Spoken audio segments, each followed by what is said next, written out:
नमस्कार दोस्तों, स्वागत है आपका शिव साधना तंत्र चैनल में। भगवान महाकाल का आशीर्वाद आप सब पर बना रहे, ऐसी मन में कामना है, प्रभु से प्रार्थना है। आज की वीडियो में हम बात करेंगे प्रथम महाविद्या माता काली के विषय में।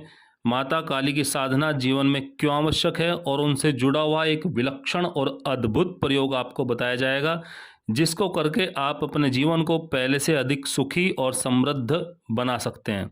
लेकिन उस प्रयोग को करने से पहले आपको भगवती माता काली के विषय में जो महत्वपूर्ण जानकारी है वो होनी आवश्यक है।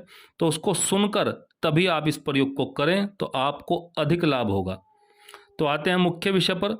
भगवती महाकाली की साधना आप लोग जानते भी होंगे कि जीवन की सर्वश्रेष्ठ साधना है और 10 महाविद्याओं में श्रेष्ठतम महाविद्या है। इनको प्रथम स्थान पर रखा भी इसलिए गया है क्योंकि ये एक श्रेष्ठ विद्या है। यह जीवन को समृद्ध, ऐश्वर्य से पूर्ण, बाधा रहित, शत्रु संहारिणी, हर प्रकार की पीड़ा, तनाव, चिंता, समस्याओं को दूर करने वाली और जीवन को संपूर्ण आनंद युक्त बनाने के साथ साथ एकमात्र ऐसी देवी हैं जो सन्यासियों के साथ साथ जो सामान्य गृहस्थ व्यक्ति हैं उनके लिए भी एक अद्वितीय महाविद्या है।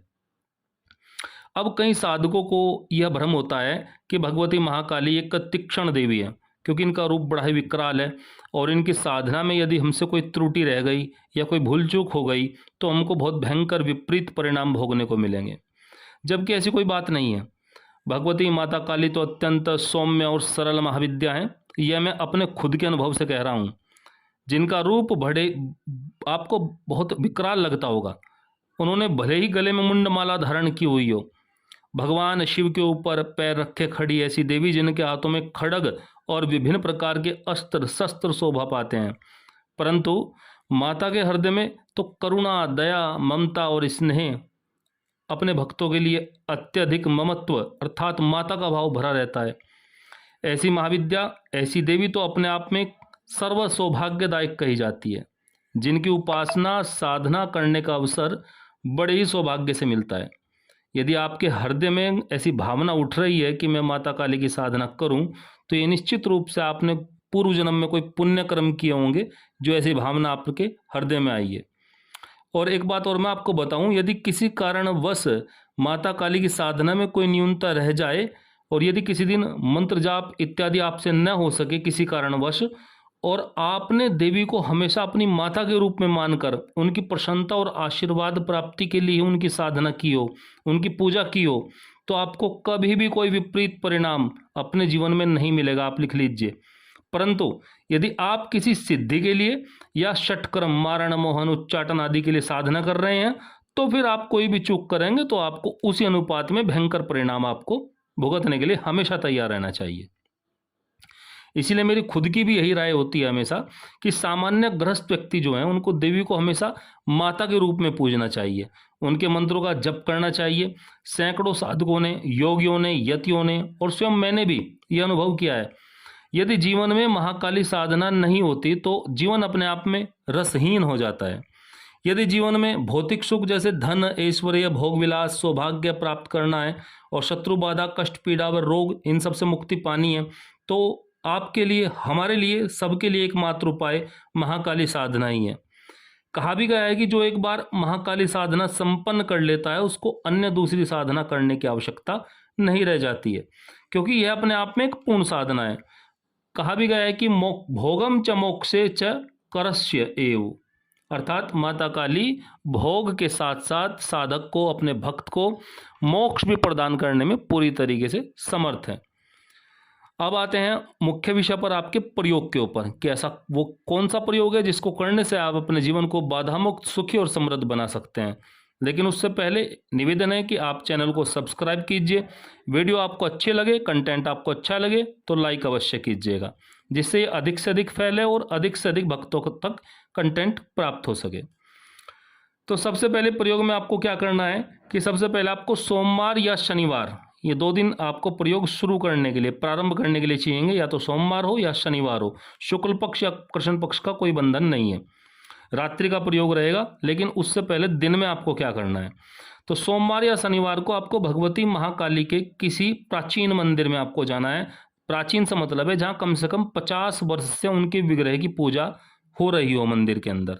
तो ऐसे मंदिर में आपको जाना है और आपको लेकर क्या जाना है, आपको एक मीठा पान, एक नारियल काली चुंदरी लपेटकर, 4 बेसन के लड्डू, एक सरसों के तेल का दीपक, और ये सब सामग्री आपको मंदिर में लेकर जानी है। द्रव्य दक्षिणा कुछ आप अपनी जेब में लेके जाएं। तो सबसे पहले आपको जाकर क्या करना है, आपको विग्रह के सामने दीपक जलाना है सरसों के तेल का। उसके बाद जो नारियल आप साथ लाए हैं उनको माता के चरणों में चढ़ाइए। उसके बाद भोग प्रसाद लड्डू इत्यादि जो हैं उसको आप चढ़ाइए, और सबसे अंत में माता को पान का भोग लगाइए। उसके बाद आप हाथ जोड़कर वहीं माता के विग्रह के सामने प्रार्थना करें और माता के आशीर्वाद हेतु माता से उनके नाम जप की आज्ञा लें कि हे माता, मैं अपनी मनोकामना पूर्ति हेतु आपके नाम जप की आपसे आज्ञा चाहता हूँ। अपने घुटने टेक कर साष्टांग प्रणाम करें संभव हो सके, और उसी दिन जिस दिन आपने एक कर्म किया उसी दिन रात्रि के समय घर पर आकर, रात्रि में कोई बंधन नहीं है, आप 8 बजे 9 बजे 10 बजे जब भी आपको फुर्सत मिले समय मिले तो आप अपने पूजा घर में धूप दीप इत्यादि करने के बाद में गुरु का, गौरी गणेश का और भगवान शिव का ध्यान इत्यादि करने के बाद आप माता काली के अष्टोत्तर शतनाम, माता के 108 नाम का पाठ, कहीं से भी छोटी सी पुस्तक होती है आपको आसानी से मिल जाएगी जिसमें भगवती माता काली के 108 नाम होंगे। तो आपको माता के 108 नाम का पाठ 11 बार या 21 बार करना है, और यह प्रयोग आपको लगातार 41 दिन तक करना है। बस ये ध्यान रखना है कि आपने अगर शुरू में 11 बार का संकल्प लिया तो 11 बार प्रतिदिन करेंगे, 21 बार पाठ करेंगे तो लगातार फिर 41 दिन तक 21 बार ही करेंगे। और बीच बीच में सप्ताह में कम से कम एक बार, अगर मंदिर नज़दीक है तो अधिक बार भी आप जा सकते हैं, वरना सप्ताह में कम से कम एक बार माता को पान का और प्रसाद का भोग अवश्य लगता रहना चाहिए उसी मंदिर में। और जल्द ही आप अपने जीवन में जब इस आप प्रयोग को करेंगे तो आश्चर्यजनक परिवर्तन आपको महसूस होगा, अपने आप ही ऑटोमेटिक आप महसूस करेंगे, मेरे कहने पर नहीं चाहिए, आप जब करेंगे तो आप खुद महसूस करेंगे। कष्ट, बाधा, दिक्कत आदि से मुक्ति होना तो एक बहुत छोटी बात है, आप अपने अंदर से अपने मन को कितना ऊर्जावान महसूस करेंगे वो सबसे बड़ी बात है। आप इस प्रयोग को कीजिए, और जब आपके 41 दिन पूरे हो जाए ना तो उसके बाद अपने जीवन में कम से कम 3 बार या 5 बार का नियम आप अपने आप बना लेंगे कि मुझे प्रतिदिन 3 बार या 5 बार 108 नाम माता के जप करना ही करना है। इतना इसका विलक्षण एक इसका आपको फल आपको मिलेगा। आप करके देखिए, अपने जीवन को अधिक और सुखी और समृद्ध बनाने के साथ साथ आपका जो प्रालौकिक जीवन है उसमें भी आप बहुत अच्छा अनुभव करेंगे। तो अनंत ब्रह्मांडों की स्वामिनी जगन माता राजराजेश्वरी माता कालिका के चरणों में बारंबार प्रणाम के साथ साथ आपको भी नमस्कार दोस्तों। हर हर महादेव।